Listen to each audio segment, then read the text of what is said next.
로마서 8장. 그러므로 이제 그리스도 예수 안에 있는 사람은 정죄를 받지 않습니다. 그것은 그리스도 예수 안에서 생명을 주시는 성령의 법이 죄와 사망의 법에서 여러분을 해방시켰기 때문입니다. 율법이 죄의 본성 때문에 연약하여 할 수 없었던 것을 하나님께서는 죄를 없애기 위해 자신의 아들을 죄 있는 사람의 모양으로 보내심으로써 행하셨습니다.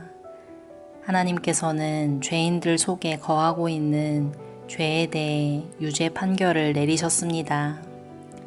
이렇게 하여 죄의 본성에 따라 살지 아니하고 성령에 따라 살고 있는 우리에게 율법의 의로운 요구들이 완전히 이루어졌습니다. 죄의 본성을 따라 사는 사람들은 죄의 본성이 바라는 일을 생각하지만 성령을 따라 사는 사람들은 성령이 바라시는 일을 생각합니다. 죄의 본성의 지배를 받는 사람의 생각은 죽음이지만 성령의 지배를 받는 사람의 생각은 생명과 평강입니다. 죄의 본성이 생각하는 것은 하나님을 거스르는 것입니다. 그것은 하나님의 법에 복종하지 않을 뿐 아니라 할 수도 없습니다.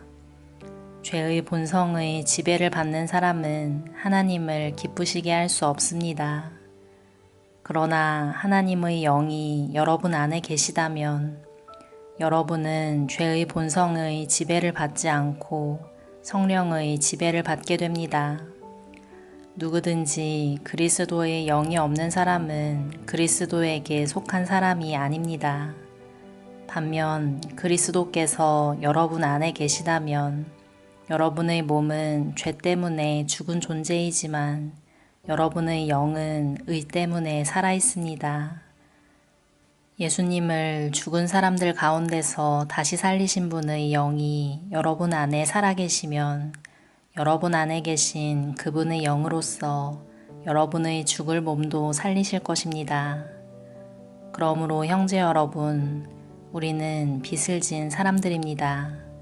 그러나 죄의 본성을 따라 살아야 하는 죄의 본성에 빚진 사람이 아닙니다. 죄의 본성에 따라 산다면 여러분은 죽을 것입니다.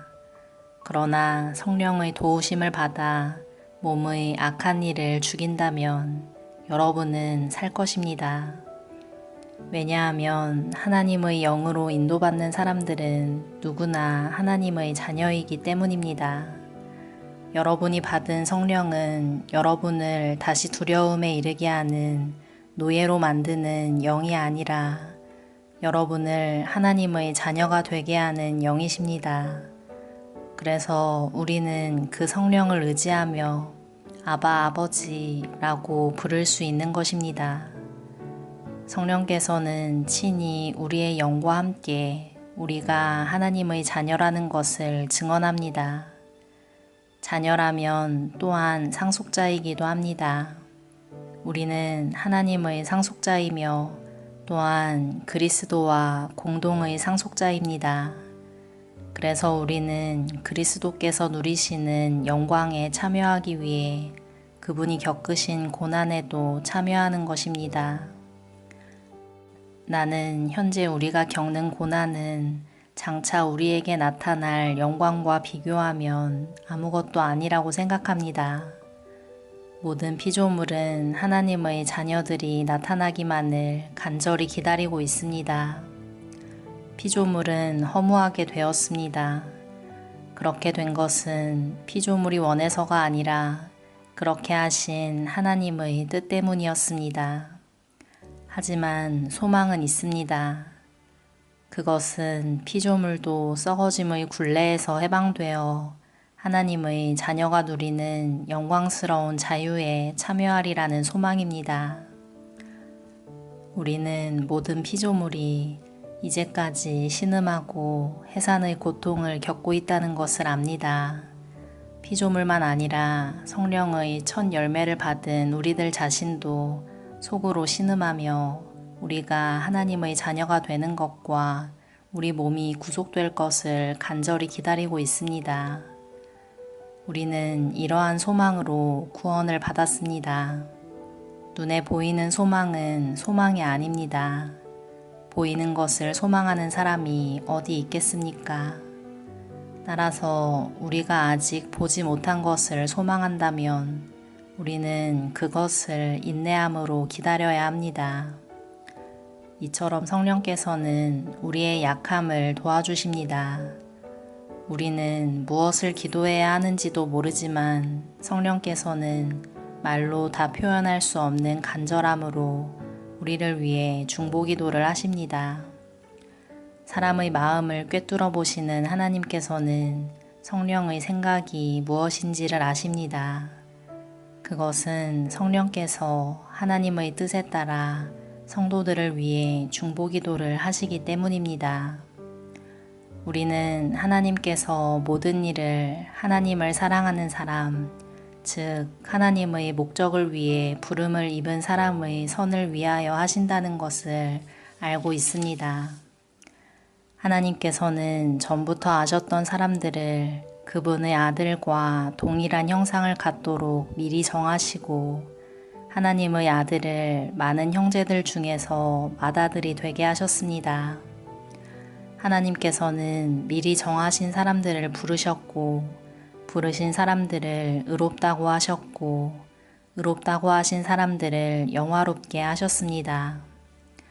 이 점에 대해 우리가 무엇이라고 말할 수 있겠습니까?